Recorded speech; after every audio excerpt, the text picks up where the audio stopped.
Chapter 3: Expanding your computer's abilities. Downloading and installing applications. You should know that a lot of free applications will ask you most of the time to install additional applications that are not always useful. For example, let's take Qt PDF Writer. This is a very useful application which will transform most of your documents into PDFs. So we're going to open Internet Explorer and we're going to go to the Qt PDF webpage to download the application.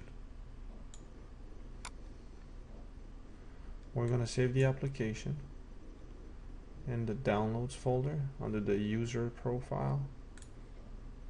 Let's run the application. The user account control always asks us to confirm. Click next, accept the agreement, and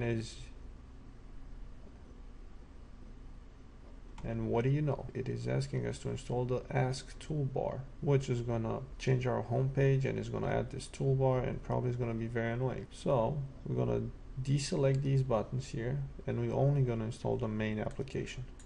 Click next and install. Now Qt PDF Writer must be used with PS2 PDF converter, so we're gonna click yes here. It's connecting and downloading the PS2 converter, and we're gonna install that one as well. Qt PDF Writer has finished to download and it has installed. Now it also has installed a printer for us. That's the way we're gonna convert documents into PDFs. So without further ado, we're gonna take this page in Internet Explorer and we're gonna print it through the Qt PDF Writer to make it a PDF. So let's enable the menu bar by right-clicking on an empty space here and select menu bar. There we're going to select File, Print, and we're going to select the Qt PDF printer, which is Qt PDF Writer, and select Print. It's going to ask us to save the document. So we're going to save it into the Documents folder. I'm going to say Test PDF and select Save. Now let's go to the Libraries folder. Select Documents and let's see Test PDF. We're going to open it and it should pop up pretty soon. And this is our first PDF created. As you might remember, it looks exactly like this web page. Now let's try and download and install Firefox, which is a rival web browser to Internet Explorer. So type in Firefox, and as you can see, it's already populated. Select it, Mozilla Firefox, and let's download the free download version 3.6. Click download and just save it. I'm gonna save it in the downloads folder and we're gonna wait for it to finish downloading and then we're gonna install it. So Firefox has finished downloading and we can see here in the taskbar that the red Internet Explorer is highlighted. That means it's an announcement and it's requiring our attention. So we're gonna click here. We're gonna see here that download is complete. We're gonna click on it and now we're gonna run Firefox setup. We're gonna confirm and run again. Click yes and the setup should run right now. I'm gonna go through the wizard. Standard, use Firefox as my default web browser. That means every time you launch an HTML file or a file that's formatted for a web browser, or you click on a link within a document or within a PDF, it is going to automatically launch Firefox. We're going to select yes and we're going to launch Firefox right now. And now it is asking us to import the favorites or bookmarks from Internet Explorer. So we're gonna select next and all the favorites are going to be imported into Firefox. Also here is asking you to start Firefox with the default homepage, which is google.com. We're going to leave it as default. Click next and now it's going to install. Finish and Firefox should be running shortly. There we go. This is the welcome page and this is the home page. As you can see, Firefox has a customized homepage with the Google search engine. The Google search engine helps you to search for almost anything online. For example, if you want to search for something online, you usually insert 1, 2, or 3 words depending on what you need to search. But if you want to search for, let's say, a GMAT problem that you encountered in your GMAT tests, you have to give it the exact words, because usually everybody gives the exact wording of the problem, and then the search engine is going to scrutinize everything else and give you the right result. But if the right result doesn't exist, or Google hasn't categorized it, or any other search engine for that matter, then you're going to get the best close result to that result. Installing Realplayer. So we're going to search for Realplayer online. So let's search for Realplayer.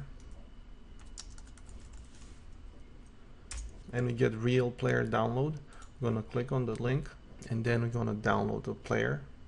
See here, free download. We're going to click on that. We're going to save the file, and Firefox automatically saves the file in its database. But if you want to change that to something else, or to give you the option where to save the file, you have to go to Tools, Options, and here on the Save Files to Downloads folder, you can select Always Ask Me Where to Save Files, and Firefox is going to always ask you from now on to save the files wherever you want to save them, which will save you time if you want to organize the downloads in a different manner. I'm going to click OK, and that is that. So now we're going to return to Downloads window. If we close the download window, to get it back, you just have to press the Control key plus the J key, and you bring up the Downloads window. If you want to see the folder where the download is, if you want to see the folder where the download exists, you just right click on the download, and from the pop-up menu select Open Containing Folder, which is the default folder downloads in Windows 7, and here it is. Now we can run the application, select yes, and Realplayer is going to start downloading the main setup file. Accept the license agreement.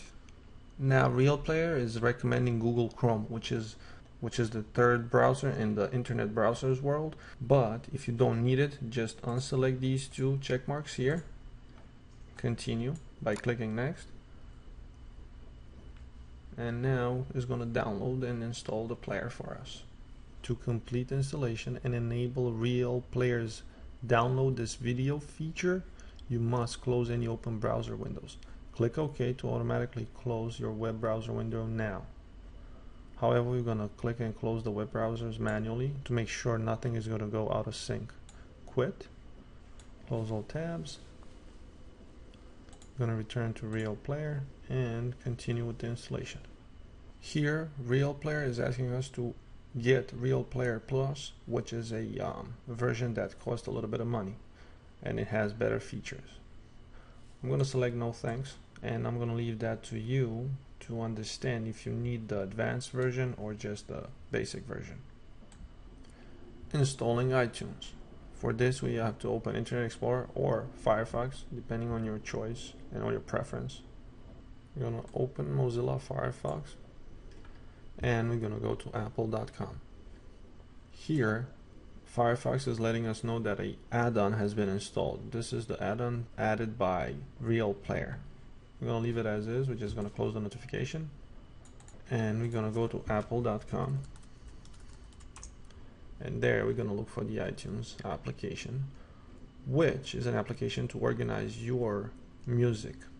See iTunes, click on iTunes, click on download iTunes. We're going to select for which operating system, and it's iTunes for Windows XP, Vista, or Windows 7, and this is the 32-bit edition. We're going to uncheck these and select download now. We're going to save the file. It's going to prompt us where to save it this time, as we have changed the settings in Firefox. We're going to just save it. If you want to change the download folder, you're going to select it from the left hand side ribbon, or you can actually go here at the top and you can type in your UNC path. So without further ado, we're gonna just save it, and now we're gonna follow the wizard. We're gonna accept the terms.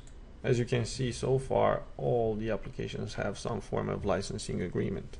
Now we're going to select if we want to add iTunes and QuickTime shortcuts to my desktop. Use iTunes as the default player for audio files. I don't recommend that. Automatically update iTunes and other Apple software.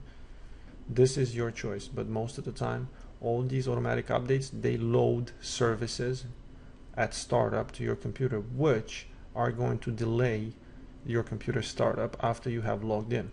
So we're gonna uncheck this and select install. Confirm the question and install. iTunes has finished installing, so we're gonna click finish and iTunes is going to launch. Click next. Here iTunes, it's asking us to automatically add songs, audiobooks and videos. Also add and convert WMA files, which stand for Windows Media Audio Files. We're going to deselect both check marks and we're going to click next. However, if you want to leave the default settings, you have to know that this process is going to search your entire computer for all these files and is going to add all the files that fall into this category, including Windows sounds and all other sounds that you are not interested to have in your library. So it's best to organize it yourself, but let iTunes to keep the iTunes media folder organized. Select and click next. Finish. iTunes has been successfully installed. I'm going to close this and we're going to see you on the next lesson.